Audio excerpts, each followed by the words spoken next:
Good evening, everyone. So we'll welcome you this meeting with the special interest group of Environment and Fertility of Indian Fertility Society with the IFS-Punjab chapter.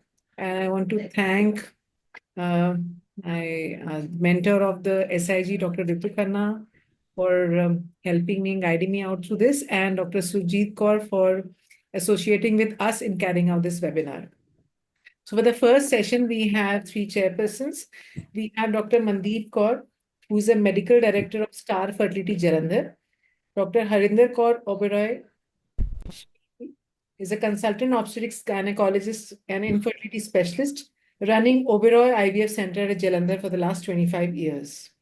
We also have Dr. Anupama Chopra, who is the medical director at Chawla Embryo IVF.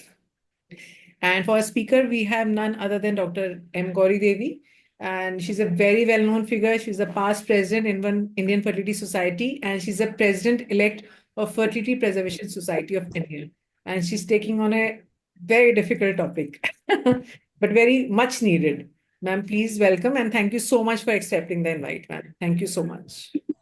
Thank you very much, Dr. Ritu, Dr. Nymphia, for inviting me for this talk.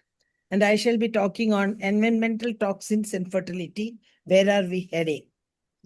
See, I'll try to cover all the lifestyle associated toxins like tobacco, alcohol, cannabis, and recreational drugs. Then occupational like pesticides, plasticides, which are phthalates, basically microplastics, PFAS, and air pollution. If you look at the global scenario, it is found that there is a decline in sperm concentration as well as in the total sperm count over, if you look at from 73 to 2018, from 101 sperm concentration, it has come down to 49. This is the global. This came in Human Reproduction Update. Look at Indian scenario. This is a talk from this is a paper from Lucknow. As you can see, both the motility of the sperm, it has come down so much drastically in the last 30, 40 years. So also the sperm concentration in millions. Almost 100, it used to be in 80, 100 million per ml. It has come down by 2020 to 60. We all know nowadays we find 2016, and the WHO has put it as 16 millions per ml as a normal. If you look at the total fertility, India's total fertility rate, this came in Times of India, and they found that if you look at the urban Indian fertility rate, it is lower than that of the France's. This is in 2013, they said it is 1.8. If I remember, I think in 2025 or 26, they said it has come down to 1.4. So it has come down to lower than the fertility window that should be there. Why is it happening? Working couples, they are not, that's by design, they are not prepared for conception. Dynamic family values, they cannot plan it right now. Economy is not stable. They have to make more money, things like that. But by default, there is exposure to toxins, environmental constituents, which will make it difficult to conceive. There are changes in the lifestyle interfering with the reproductive wellness, thus infertility. I'll go through these toxins. Now, a significant cause of this progressive loss of fertility is an increasing body of load of environmental toxin, which are fed to the men and women. If you look at it, endocrine disruption, xenoestrogens and anti-androgens, which alter the hormone signaling. There is oxidative stress. So the reactive oxygen species injury to oocytes, sperm, and granulosa cells, epigenetic changes, that is the transmissible methylation changes, and that is bad. Why? Because these changes can be transgenerational. So it can go off to the progeny also. Then direct gonadotoxicity. That is another thing that is latest that has come.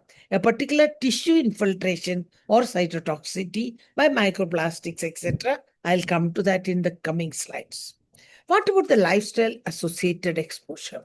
If you look at tobacco, Cigarette smoking and semen quality. There was a meta-analysis in 2016 of about number was to 5,000 cases. They found that sperm concentration, total motility, morphology is coming down. The oxidative stress from cigarette smoking.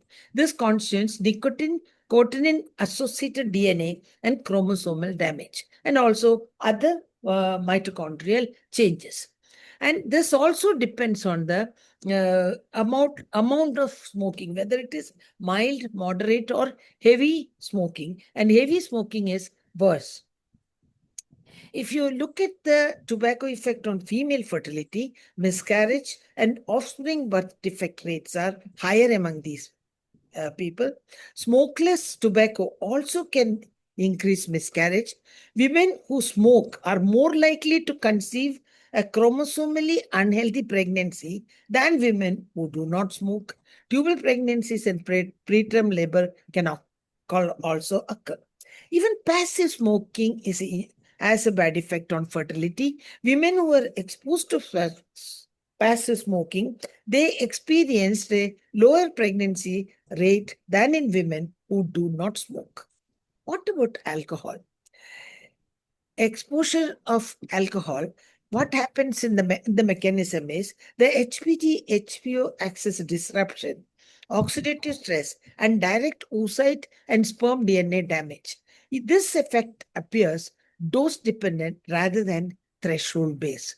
And when I'm talking about alcohol, I'm sure most of us who are infertility specialists, when we take the history, there are very few who say we do not take alcohol. Youngsters as well as middle-aged, they say very casually, yes, we take every day, we take twice a week, we take thrice a week. I get surprised sometimes. Yes, did you in the early pregnancy? Oh, doctor, I didn't know, we were partying. I was having a lot of alcohol, and to my surprise, I come to know even conservative ladies telling me that they've used cocaine or I've used marijuana. It becomes very difficult for us to counsel to continue the pregnancy. But if it is a start dose or once or twice, I tell them, oh, don't worry, we will keep a watch. So that is the scenario at the moment. Ovarian reserve, chronic moderate use is associated with decreased ovarian reserve, low antral follicular count, and increased FSH. And in male, combined use of smoking and alcohol is more detrimental. What about cannabis and recreational dose? Here, that is found to affect the sperm concentration, total sperm count. In male, the sperm express CBI cannabinoid receptors. Its activation inhibits motility, acrosome reaction, and mitochondrial function. Epigenetic alterations like altered sperm mRNAs, they are increasingly documented. In female, the endocannabinoid signaling is integral to follicular maturation and ovulation. Disruption impairs oocyte development, ovulatory function, placental function, etc. So one has to be careful if they are regularly using it. What about occupational exposure and environmental? Plasticides or phthalates. These phthalates are distinct from microplastics because this is found in packaging, PVC, personal care products, which we use every day, like your lipsticks and things like that. So here it is found that these phthalates reduce the sperm concentration, reduces the even monomethyl phthalate also reduces the concentration, and MBP and MEHP, their sperm straight line velocity, that is the linear motility is affected. In female ART outcome, in a systematic review in 2025, they found that phthalate exposure correlates with reduced reproductive hormone levels, diminished ovarian reserve, and compromised oocyte embryo quality. Naturally, the success rate is in these IVF cycles are less. What about organophosphates or pesticides? This is a meta-analysis of about 9 studies. What they found, the sperm count and concentration, total progressive motility and normal morphology, they are significantly reduced when they are exposed to these pesticides. Acetylcholinesterase inhibition plus independent oxidative stress and endocrine disrupting activity, the effect persists even when cholinergic toxicity is subclinical. And those who are agricultural applicators and their households, they are the highest group, highest risk group. So when we take the history, it is better to take it properly from these patients. Pesticides are such as organochlorines. They are persistent pollutants in the environment, and it shows bioaccumulation in the food web. Exposure to pesticides and pesticide residue occur through ingestion of contaminated food, water, soil, etc. And another thing, they are good. They are also endocrine disruptors, which can lead to other reproductive problems, which I shall be enumerating. And one more thing is, the older pesticides were so bad, it was bound to the earth, and transgenerationally this can carry on, and that's why they have changed it. But still, pesticide is a pesticide. Now, in female, the fecundability, miscarriage, preeclampsia, IUGR, they are all common with exposure to this. Organochlorine pesticide exposure has been associated with an increased risk of PCO, endometriosis, and fibroids. Exposure to these pesticides were associated with, AUB, with short menstrual cycle, and herbicide atrazine exposure via drinking water. It was associated with, again, AUB and longer follicular phases. Now, what about microplastics? Here, testicular microplastic, the problem is they've been able to demonstrate it right in the gonads. That is worse. You see, testicular tissue, they have found 68% of the samples were positive for microplastics. Imagine how much we must be ingesting this. Universal testicular detection, 100%. They had done a study. 100% of 23 human testis samples were positive for microplastics. Follicular fluid and semen, 67% of follicular fluid samples and 54% of semen sample tested positive for that. So the microplastics also act as vectors for other EDCs like BP and phthalates, absorbing and co-delivering them into reproductive tissue. What about PFAs? These are all forever chemical. PFA stands for per and polyfluoroalkyl substances. So these PFAs, the evidence review of ASRM 2026, preconceptionally, it causes decreased ovarian reserve, hormone disruption, and poorer IVF outcome. And pregnancy, preeclampsia, fetal growth restriction, preterm birth, and other associated disorders being endometriosis, PCOS, and reduced fecundability. The mechanism being granulosa cell toxicity and disrupted FSH dynamics drive the premature ovarian insufficiency. Impaired endothelial tube formation comprises placental vascularization. So much of preserved food that we take, we never know what all they are using in it, and all this can cause harm to us. Air pollution and other exposure. We in the in Delhi, we know how bad the air pollution can be. I still remember Dr. Gaurav, from the embryologist from Gangaram, once he had presented a comparison, the embryos during the pollution in Delhi and when the air was clearer.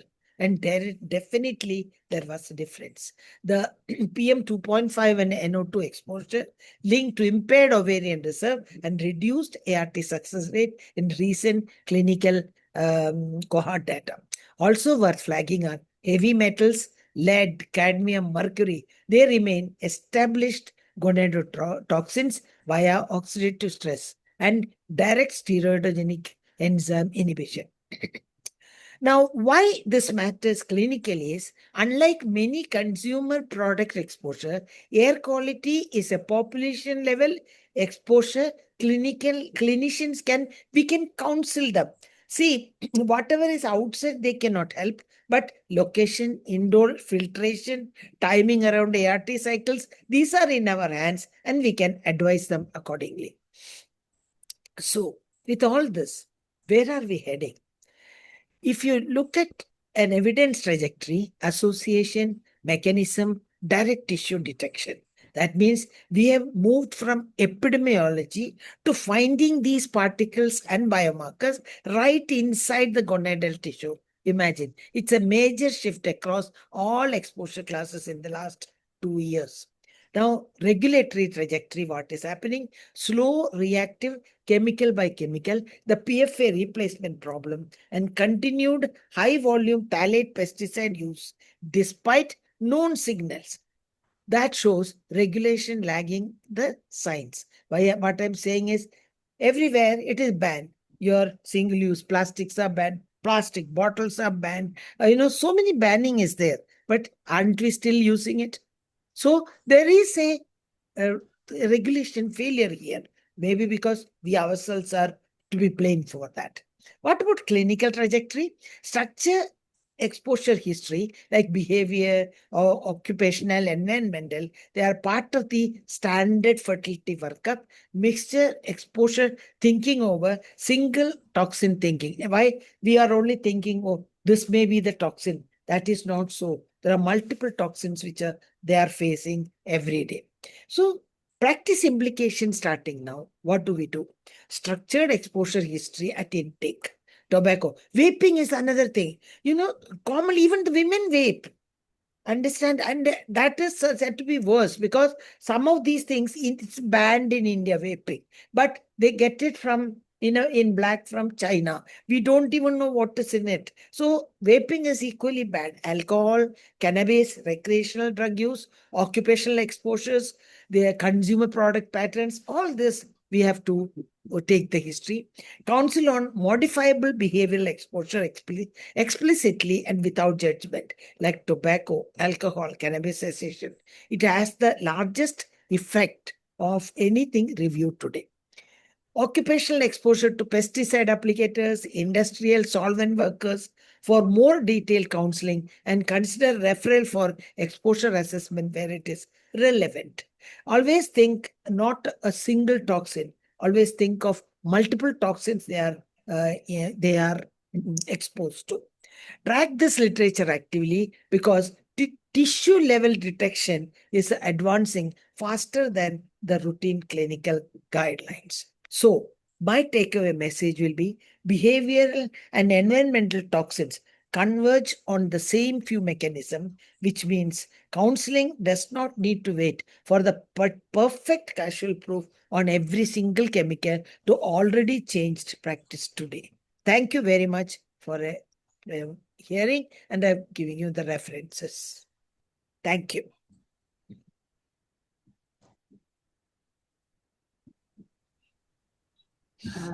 Yeah. Good evening, respected senior most and the great pillar of our IFS, Indian Fertility Society, Dr. Mrs. Gauri Devi. Thanks a lot for very nice deliberation. Actually, it is the most neglected topic in a big way. And but as we know, besides other system in the environmental toxin, factors also affect fertility in a big way. But we never thought of this thing. Many times the implantation failure occurs. So these small things, they are very important. So fertility is in a big way. It disrupts the hormonal balance and the hormonal melanin in a big way. So it should be looked upon. And people many times they say, यहाँ का पानी बदल लो, अलग जगह चले जाओ, शायद उससे फर्क पड़ जाए. And this is the reason, because of many of the people, they do get benefit from them. And the couples may also get pregnant. So without wasting time, I say to the organizer what they want to speak about that. And actually, in the take-home message, we should avoid plastic containers, BPA, as told by Dr.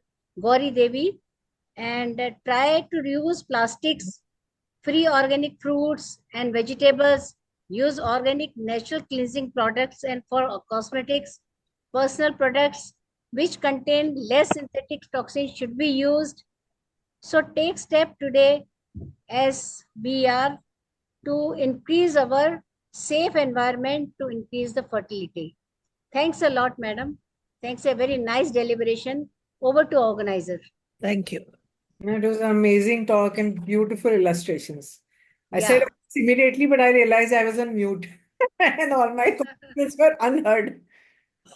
So perfectly, and of course we can deliberately make a deliberate attempt to reduce our use of plastic, taking less plastics from the market, waste segregation. It is being done in most of the societies, good places already, but we can do it on our own and encourage recycling, even if wherever we are forced to use plastic, there's some places where we cannot just get away with it.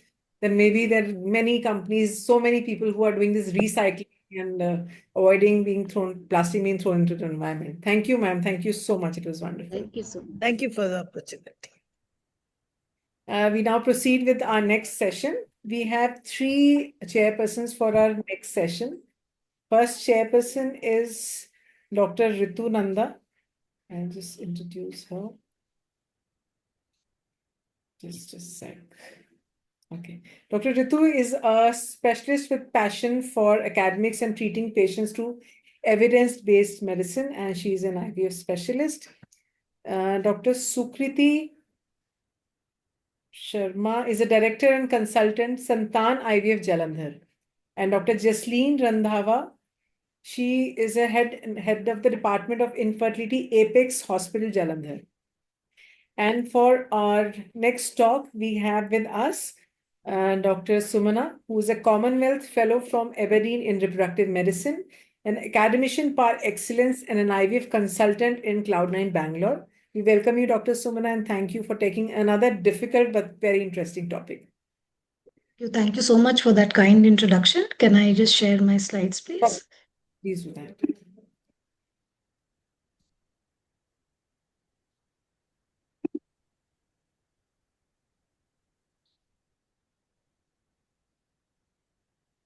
So, very good evening to everyone. At the outset, many thanks to Dr. Neena ma'am for organizing all these very important events and webinars on very crucial topics. Also, thanks to Dr. Anupma, who first gave me the opportunity earlier. Many thanks to Dr. Ritu and Dr. Nymphia for their invitation. So the topic given to me is climate change, heat stress, and fertility, the emerging reproductive crisis. So let's start with the basics. Now, what exactly do we mean by climate change? So climate change is the long-term alteration of temperature or typical weather patterns in a particular place. There can be changes, but these shifts can also be natural. But what we have observed is from the 1800s, since the Industrial Revolution began, human activities have been the main driver of climate change. So to understand more about climate change, we should understand the meaning of the greenhouse effect. So normally the Earth receives solar radiation. This solar radiation reaches the Earth and it is absorbed by the Earth and the atmosphere, and some amount of it is reflected back into space. Now, once the Earth absorbs this warmth, now some amount of infrared radiation is emitted from the Earth's surface. Some of this goes back into space, and some of this radiation that is emitted from the Earth is absorbed by the greenhouse gases, and it is reflected back into the Earth's surface. And this is extremely important because this is what maintains the warmth of the Earth and sustains life and the lower atmosphere. Now, what is happening in the greenhouse effect is, now these greenhouse gases should be present in small quantities to enable this to happen. But when there is increased level of greenhouse gases in the atmosphere, now there is excessive amount of heat that is getting trapped and which is getting reflected onto the Earth's surface. So more heat is getting locked up inside and less heat is escaping back into space, and this overall causes what we call global warming and increased temperature over a period of time. So what is the source of these greenhouse gases? Burning fossil fuels, industrial emissions, vehicular exhaust, use of aerosol containing products, loss of forest cover, agriculture and oil and gas operations. So sources from everywhere. And what are the greenhouse emissions? Carbon dioxide, methane, nitrogen dioxide, fluorocarbons, ozone, water vapor, and so on. And everything leads to what we commonly call global warming. So an easy way to remember is like these greenhouse gases act like a blanket that is wrapped around the earth. Now let us see what has happened to the earth's temperature over from 1 AD to current. So as we can see, the industrial revolution started somewhere in the 1800s with the invention of the steam engine. So we can see that the temperature has fairly remained constant till then. It's only after that that it has started rising. Same we can see with CO2 levels and sea level rise. So the average temperature of the Earth's surface is now about 1.4 degree warmer than it was in the pre-industrial era. And it is the warmest now than it has ever been in the last 100,000 years, and the last decade has been the warmest on record.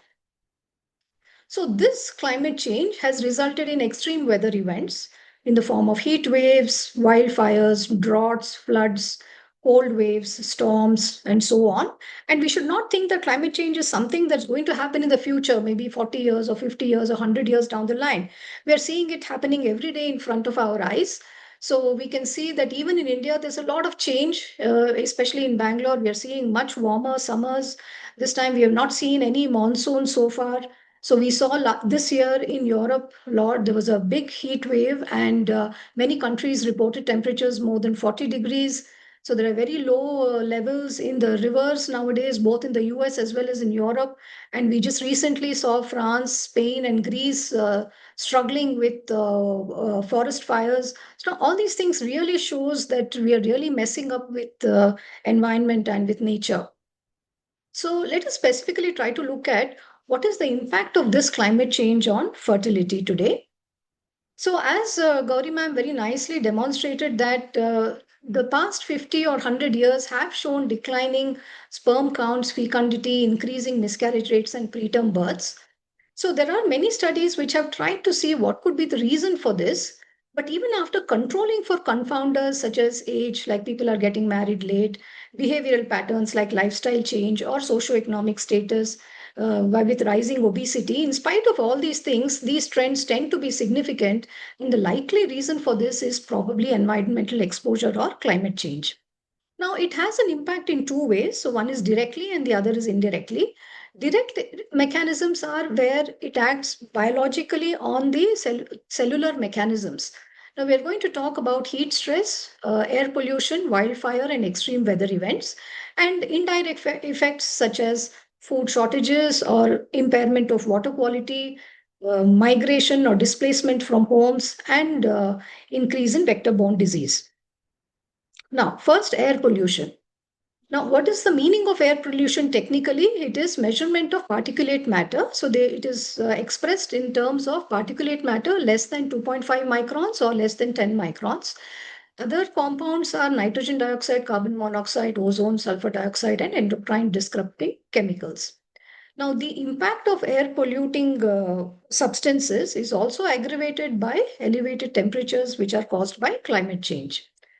If we look at the WHO Global Air Quality Guidelines, now the recommended level is 5 microgram per meter square. So this is the particulate matter level of particulate matter less than 2.5 microns, which should be present in the environment to call it that there is no air pollution.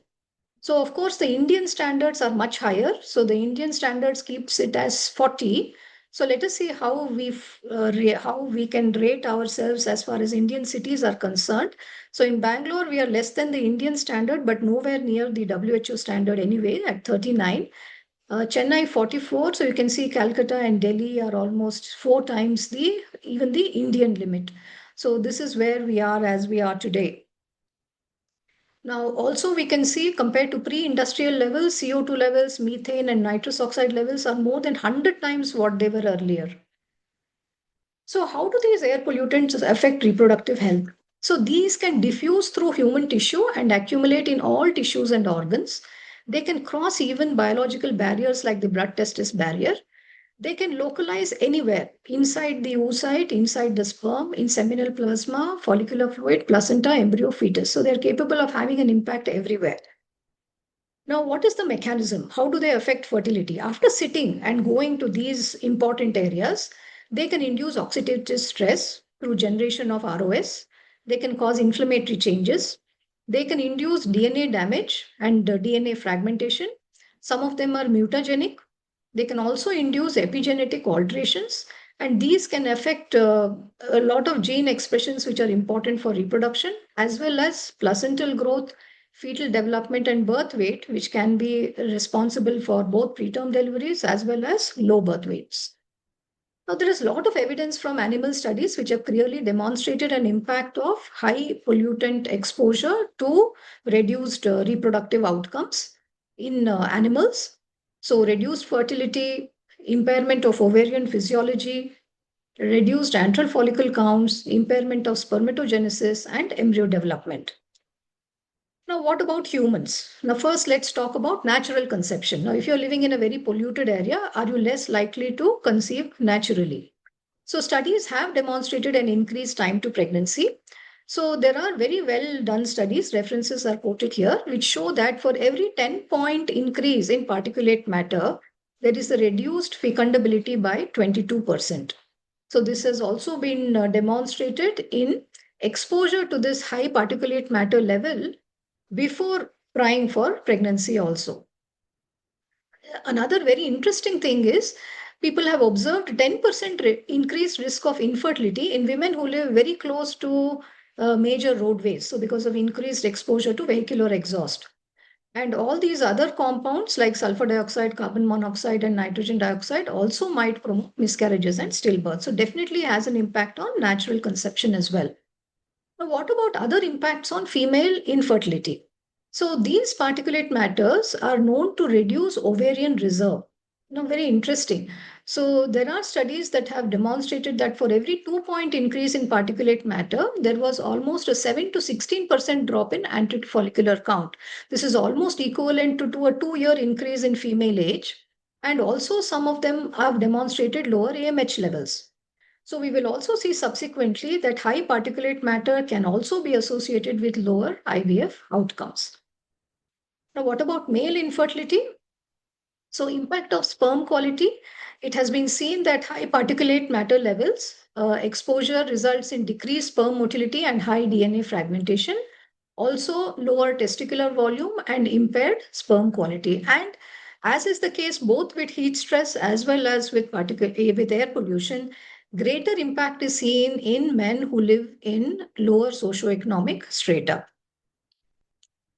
Now, this is something that we are all interested in. So, particulate air pollution and IVF outcomes. For example, I think it'll be interesting to do a study to see what are the IVF success rates in cities where the pollution levels are higher compared to other cities where the pollution levels or particulate matter levels are much lower.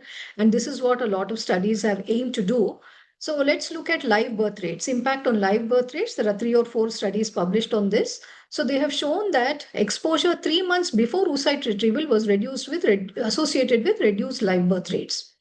Then what about embryo development? This has been uniformly reported in most of the studies that high levels of particulate matter is associated with lower number of cleaved embryos, lower high quality embryos, reduced blastocyst formation, and reduced quality of the blastocysts that are forming.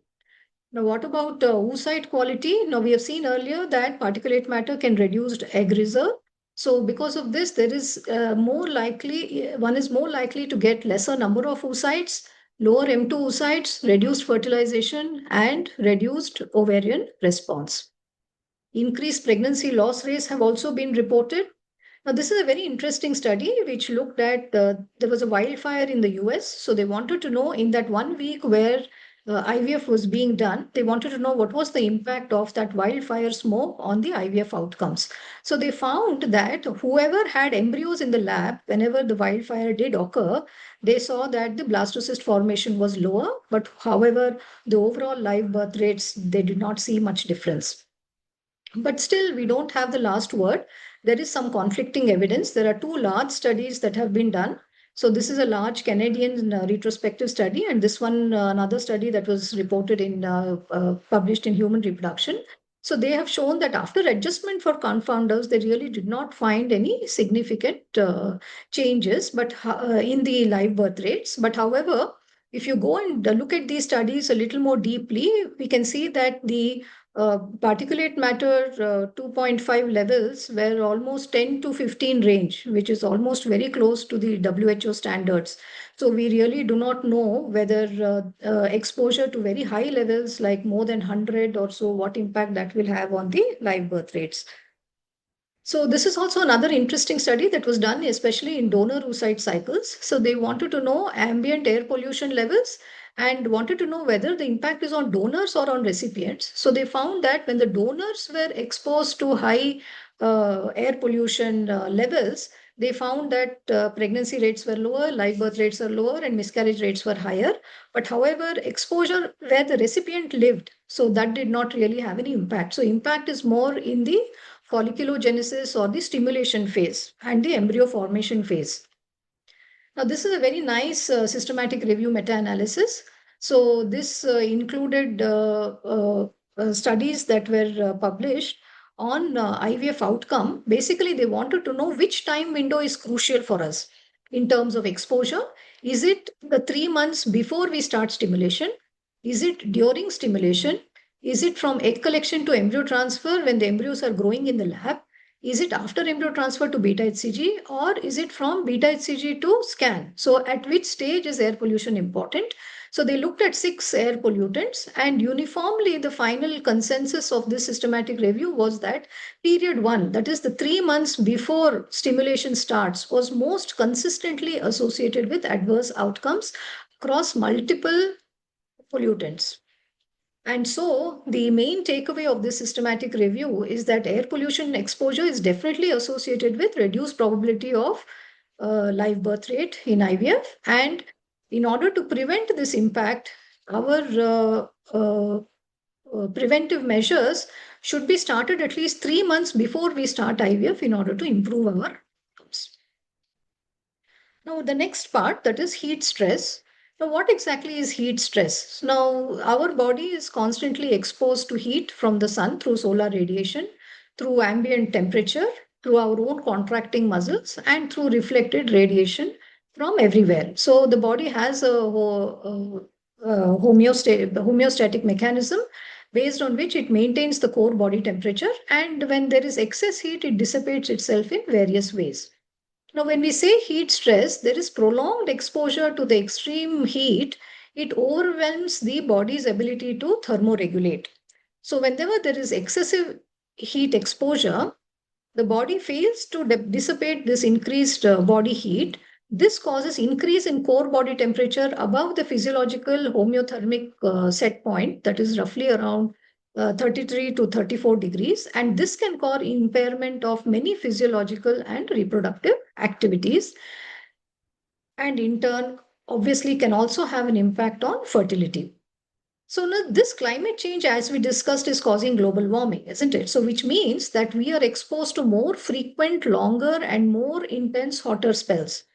So as such, in many parts of the world, the number of days a person is exposed to this temperature of more than 33 degrees, it has increased several fold. So many days of the year, a person is exposed to more than 33 degrees, and nearly 40% of the global population is exposed to this all the year round. And if we look at India, the temperature has risen by 0.7 degrees in the last almost 100 years. And if we go in the same rate, it is likely to touch a 4-degree rise by the end of the century, which can be extremely detrimental at various levels. Now, how does heat stress affect female fertility? So one is there is reduced sexual desire because of the heat and hence the coital frequency. Gonadal heat shock can occur, which can in turn influence ovulation and oocyte quality. At a molecular level, this high core body temperature can cause oxidative stress, increased ROS levels. It can deplete antioxidant defenses and also cause hormone imbalances and reduce the hormone levels like estradiol or testosterone synthesis. Even extreme cold can also disrupt sex hormone levels and cause increased inflammation. So in the man, I think it is quite obvious as to what is the impact of heat on sperm production. So as we know that the testis lies outside the core body, and the reason for that is that the optimal testicular temperature has to be maintained somewhere between 34 to 35 degrees for optimal spermatogenesis. Now, if the temperature increases beyond this, so there are various mechanisms which in turn result in germ cell apoptosis, disruption of the blood testis barrier, oxidative stress and mitochondrial damage, and DNA fragmentation. And all these things in turn result in reduced quality as well as the various other semen parameters like count or motility are reduced. So the more the number of time or the days that the man is exposed to a higher ambient temperature which crosses 33 degrees, so we are crossing the scrotal thermoregulatory threshold and gradually more opportunity for damage. Now, again, a lot of evidence from animal studies which indicate impairment of sperm count, motility, DNA fragmentation, and implantation rates, reduced fecundity, reduced endometrial receptivity, pregnancy loss rates, alteration in all the reproductive hormone levels, oocyte quality, follicular atresia. So there is an impact at all stages of the reproductive cycle. Now, what about humans? So in humans, impact of heat stress has been very well demonstrated in terms of reduced sperm motility, DNA fragmentation, abnormal morphology, and also structural defects. There is reduced testosterone biosynthesis because of repression of the star protein. Chromosomal abnormalities, again, because of meiotic failure, impaired recombination, and reduced efficacy of the DNA repair processes. No, same thing is demonstrated in a lot of studies. These are all fairly large studies. You can see 54,000 men demonstrating uniformly, each of them reduced or a negative impact on sperm quality. And this study also says that for every 1 degree rise in ambient temperature, there was a decline in progressive motility. So that's how crucial this factor can have an impact. Now, what about ambient temperature and female infertility prevalence? Is there a relation? So this was a very interesting meta-analysis that was published, which included data from 174 countries. So as you can see here, the age standardized prevalence of infertility was lowest when the ambient temperature was 15 degrees. But when we went to cooler temperatures or higher temperatures, we can see that the infertility prevalence is increasing. Now, what about impact on female gametogenesis and its evidence in humans? This is still less well studied, so not very clear in terms of evidence like how we have from animal data. So some studies have demonstrated a lower antral follicle count, but otherwise we're not very sure as to how it has an impact on the oocyte and how much. Now, again, this is what we would all be interested in. Often we have patients who come and tell us it is summer, it's going to be 40 plus. Can I do IVF now or should I wait till the temperature comes down? So what should we answer in such situations?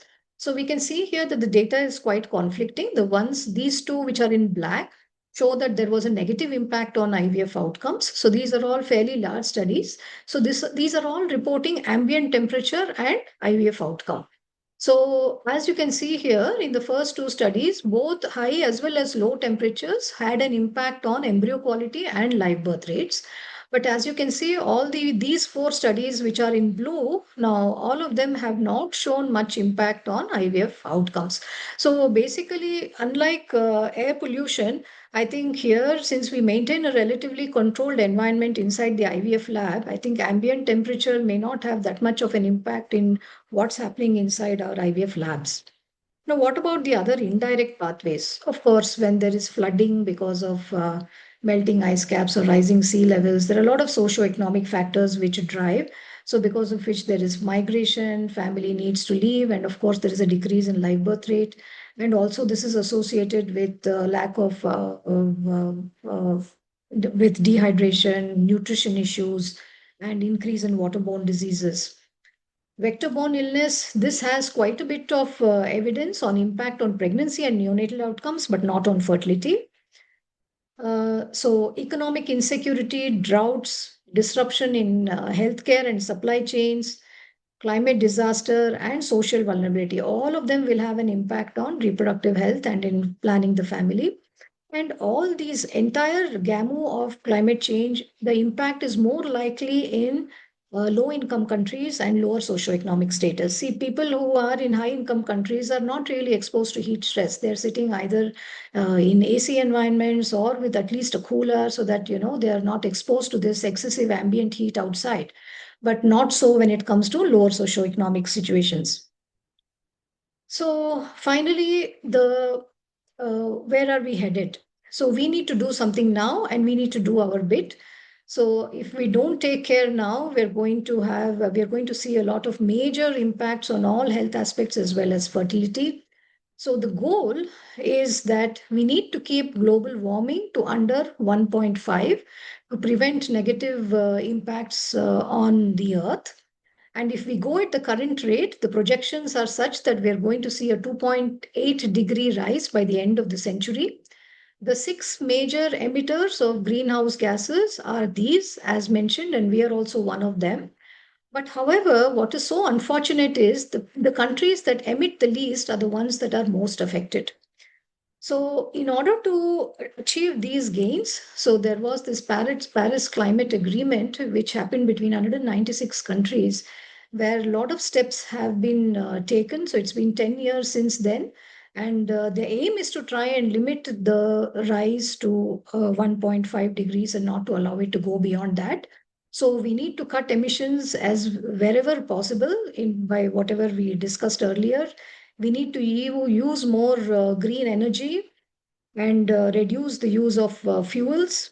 We need to increase our forest cover and promote more afforestation, use more sustainable agricultural practices, and shift to green fuels as far as transport is concerned. So we have to do our bit and try to maintain a livable and healthy planet. Otherwise, I'm sure even from a fertility point of view, we are going to see a lot of change in the next 50 years. Thank you very much. Thank you for your patient hearing. Thank you, Dr. Somana. A lot of hard work in the slides and thorough evaluation of the topic. Amazing. Thank you so much. I would request the chairpersons to put in their comments. Uh, Thank you, Dr. Sumana. It was a lovely deliberation. And I think we get a lot of answers from your talk. Every day, I think we are already seeing a declining entry follicular count and declining AMH. And most of the time, we are facing these questions, why are we getting such low counts? I think the answers are there between both the talks. Yes. And it's a major issue. We really need to be not just the doctors. I think the whole universe needs to understand this. You know, we are the ones who are there to answer the questions, but the whole world is responsible for where we are heading. It's a dangerous situation, actually. Absolutely. I'm sure all of you are saying, 26 years, 27 years with AMH is like 0.5, 0, and you're getting donors as bad as well. The kind of donors we got 10 years ago and the kind of donors we get today, it's really, really sad. Very true. Actually, when we are treating different aspects of fertility, like we are talking about PCO, endometriosis, everything. So once we reach that, this is the basic. The environment which we are living, we are growing in, that's the basic. So when we are handle gametes, or we are going to understand when the question is asked that why it is happening, why the infertility is rising. This is the basic. And I think this is where a lifestyle change, in whatever way we cannot change what's going on in the environment.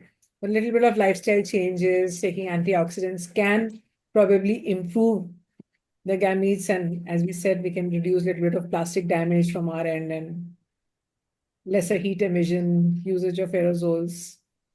But I think we all really need to work to save the environment. Yeah, I think these talks today are a wake up call. We need to start doing our bit today. We can't wait any longer. I mean, we're already late as it is. I think I sometimes I think I mean, what are we passing on to the next generation? And if we are passing on such a bunch of problems, we might as well pass on the solutions too. We need to figure those things out now. The worst part is the epigenetic changes which are going to happen, and they're going to be, passing on to three generations, not just the patient we are dealing with. And we all are just, but it's great that IFS always brought up environment and, the air pollutants that, even in the national conference, these topics are always there. And I think we need to discuss them more often.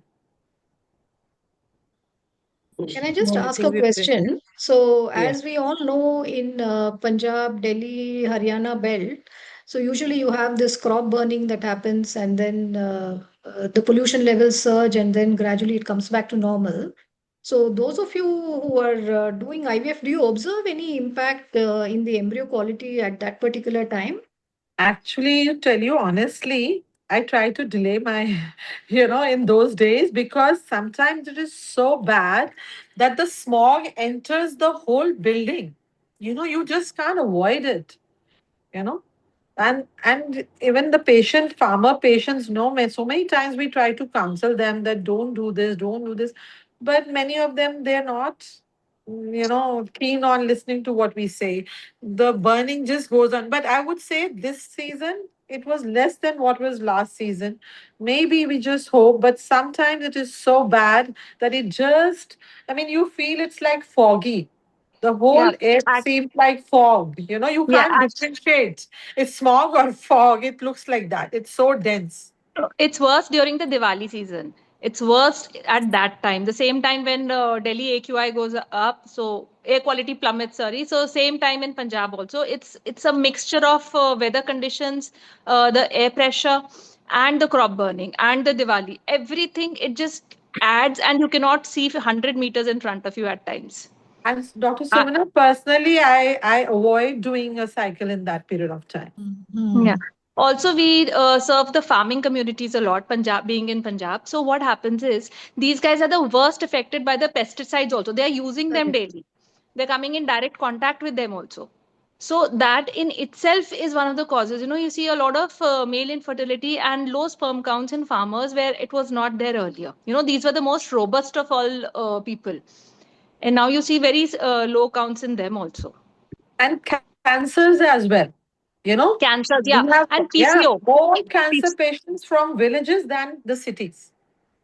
Yeah, and PCO is like, really, it's prolific. It's like every second village patient, and people were the healthiest earlier, and now every second, third lady will have PCO. They will come with the same problem, self-diagnosed PCOs. Ma'am, periods are not coming on time. Ma'am, I'm not conceiving, and they all have the same story. Dr. Samana, it was absolutely fantastic. I think we learned so much, I was finding it's very difficult to explain to the patients also sometimes, but we need really these robust data to, put it forward across them that we have these evidences and science and everything, and you've made us connect it so well and making a reproductive crisis, and it really needs attention, I think. And we need to intervene in between as the first ones to bring out, an awareness and everything so that everything changes. So, absolutely very Thank you for nice. the opportunity. Thank you. Thank you, Dr. Sumna. It was lovely. Yeah. It was a lovely talk, Hi, doctor. Doctor. Yeah. Yeah. Much. Hi, Dr. Ritu and Dr. Jasleen. Hi. Hi. Hello. Hello, Dr. Ritu. Hello. Hi. Thank you so much for having Hi, us here, Dr. Nitya. Hi, Dr. Nitya. I think we learned so much today. True. True. Yes. See you I again. have saved those evidence slides, so that, Yeah. today I we know. need to show to our patients. So these are Yeah, facts. that's what I was saying. If you tell them na कि this is Yeah. there, he says ये तो होता ही है, हाँ, what ये तो they'll होता never ही, ये तो agree. मैम सबके But we have साथ to होता put है. it. और होता Yeah. बहुत बुरा है.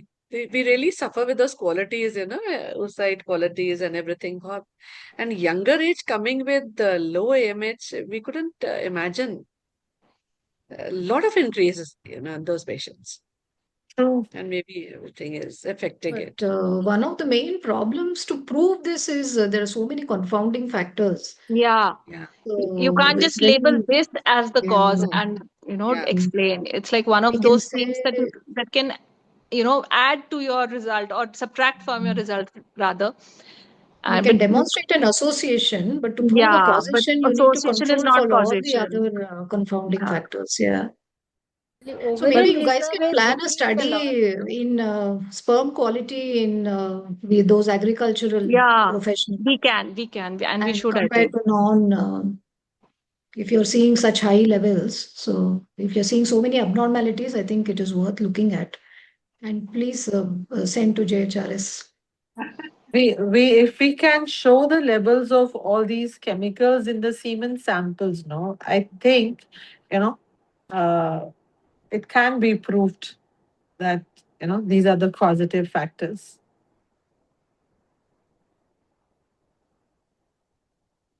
All right, then. Have Yes. a good day, all of you. See you all soon. Thank you. Thank Thank you, you. Thank everyone. you. Bye-bye. Thank you. Bye. Thank you. Bye. Bye-bye. Thank you so much. Thank you. Thank you, Nivya. Bye. Okay, thank you. Bye bye.